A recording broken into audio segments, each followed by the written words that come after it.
کہ پروردگار اس عمل سے اس بندے کے اس گناہ کو معاف فرمائے گا، تو یہ ایک قضائے جو ہے وہ محض جو ہے یہ قضا، یہ ایک تقدیر ہے۔ اب تیسری قسم آپ سمجھیں، قضا شبیہ بمبرم، مبرم تو نہیں ہے لیکن شبیہ بمبرم، اللہ نے لکھا نہیں ہے، اللہ نے لکھا نہیں ہے لیکن اس کے علم میں یہ بات ہے کہ میرا بندہ یہ کرے گا نا۔ فرشتوں کو بھی نہیں معلوم اس قضا کے بارے میں، فرشتوں کو بھی نہیں معلوم اور اللہ نے لکھا بھی نہیں ہے، لیکن میرے پیارے آقا صلی اللہ تعالی علیہ وسلم کے پیارے دیوانوں، اللہ کے علم میں ہے یہ بات کہ میرا بندہ یہ کرے گا نا تو اس کی زندگی بڑھا دوں گا، اس کی روزی بڑھا دوں گا۔ تو اب بندہ، یہ جو حدیث شریف میں ہے نا، رشتہ داروں سے اچھا سلوک کرو، اللہ تمہاری عمر میں اور مال میں برکت عطا فرمائے گا، تو یہ میرا مولا جانتا ہے کہ میرا بندہ یہ کرے گا تو میں اسے یہ عطا کر دوں گا۔ اب یہاں جو غلطی سب سے بڑی ہوتی ہے وہ یہ ہے کہ آدمی تقدیر کا بہانہ بنا کر سب کرنے سے رک جاتا ہے، یہ نہیں ہونا چاہیے۔ اور ایسی دلیل میں آپ کے سامنے لاؤں گا کہ انشاءاللہ العظیم اس دلیل کو سننے کے بعد آپ کا ایمان بھی پختہ ہوگا اور آپ تقدیر کا بہانہ بنانا بھی چھوڑ دیں گے۔ بہت سارے اوراد و وظائف اور اعمال ایسے بتائے گئے جو مختلف پرابلم کے سولوشن ہیں۔ مثال کے طور پر ایک صحابی گرفتار ہوئے، رسول رحمت صلی اللہ تعالی علیہ وسلم کی بارگاہ کے اندر ان کے والد پہنچے اور کہا، یا رسول اللہ صلی اللہ تعالی علیہ وسلم، میرا بیٹا گرفتار ہے اور اس کی ماں اس کی جدائی کے اندر بہت رو رہی ہے، یا رسول اللہ صلی اللہ تعالی علیہ وسلم اس کے سلسلے میں کرم کی نظر فرمائیں اور کچھ بتائیں کہ کیا کرنا چاہیے۔ تو آقا کریم صلی اللہ علیہ وسلم نے فرمایا، اتق اللہ واصبر۔ رسول اعظم صلی اللہ علیہ وسلم نے فرمایا، اللہ تعالیٰ سے ڈرو، صبر کا دامن مضبوطی سے پکڑو۔ اور پھر حضور صلی اللہ علیہ وسلم فرماتے ہیں، میں تجھے اور تیری بیوی کو حکم دیتا ہوں کہ تم کثرت سے لا حول ولا قوت الا باللہ پڑھو۔ ارشاد نبوی سن کر وہ صحابی اپنے گھر لوٹ آئے اور اپنی بیوی کو سارا ماجرا آ کر بتایا۔ وہ نیک بخت بیوی کہنے لگی، حضور صلی اللہ علیہ وسلم نے جس چیز کا ہمیں حکم دیا وہ بہت ہی عمدہ ہے۔ پھر ان دونوں میاں بیوی نے بکثرت ورد شروع کر دیا، چنانچہ اس کی برکت سے دشمن ان کے بیٹے کی طرف سے غافل ہو گئے اور وہ ان کی غفلت سے فائدہ اٹھا کر وہاں سے نکل گئے اور اللہ نے رہائی عطا فرمائی۔ سبب تھا لا حول ولا قوت الا باللہ، اور یہ بہت بڑا عمل ہے۔ خدا کی قسم اس عمل کی برکت میں آپ کو بتاؤں تو آپ کی عقل دنگ رہ جائے گی، کتنا پاورفل ہے یہ عمل، کتنا پاورفل۔ میں ایک حدیث شریف ایک قول آپ کے سامنے پیش کرتا ہوں۔ علامہ پانی پتی اپنی تفسیر مظہری میں اس آیت کے ضمن میں، یعنی وَمَن يَتَّقِ اللَّهَ يَجْعَل لَّهُ مَخْرَجًا وَيَرْزُقْهُ مِنْ حَيْثُ لَا يَحْتَسِبُ وَمَن يَتَوَكَّلْ عَلَى اللَّهِ فَهُوَ حَسْبُهُ إِنَّ اللَّهَ بَالِغُ أَمْرِهِ قَدْ جَعَلَ اللَّهُ لِكُلِّ شَيْءٍ قَدْرًا۔ اس آیت کی تفسیر میں قاضی ثناء اللہ پانی پتی تفسیر مظہری میں اس آیت کے ضمن میں حل مشکلات کے لیے ایک وظیفہ لکھا ہے جو ہدیہ ناظرین ہے۔ حضرت مجدد الف ثانی نے دینی اور دنیاوی منافع کے حصول، دینی اور دنیاوی مشکلات کے حل کے لیے یہ وظیفہ بتایا کہ ہر روز 500 مرتبہ لا حول ولا قوت الا باللہ پڑھے اور اول آخر 100 مرتبہ درود پاک پڑھے، اللہ اس کی ساری پریشانیوں کو دور فرمائے۔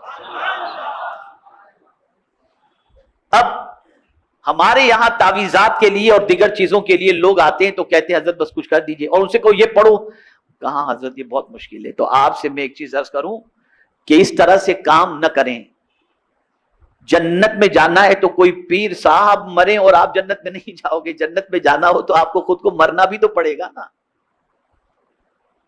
آپ مریں گے نہیں تو جنت میں جائیں گے کیسے؟ اب آپ کہیں پیر صاحب مرو بھی آپ لیکن جنت میں ہم جائیں گے، یہ کیسے ہوگا؟ تو یہ اولیاء کرام جو اوراد و وظائف عطا کرتے ہیں، اس سے مصیبتیں ٹلتی ہیں، پریشانیاں ٹلتی ہیں۔ اب وہ لوگ جو تقدیر کا رونا رو کر اور تقدیر پر بھروسہ کر کے چپ چاپ بیٹھ جاتے ہیں اور کہتے ہیں اب جو کچھ تقدیر میں لکھا ہے وہ ہو کر کے رہے گا، اس کے لیے ایک حدیث، اور اتنی پیاری حدیث شریف ہے کہ میں یہ سمجھتا ہوں کہ اس حدیث مبارکہ کو ذہن میں رکھ کر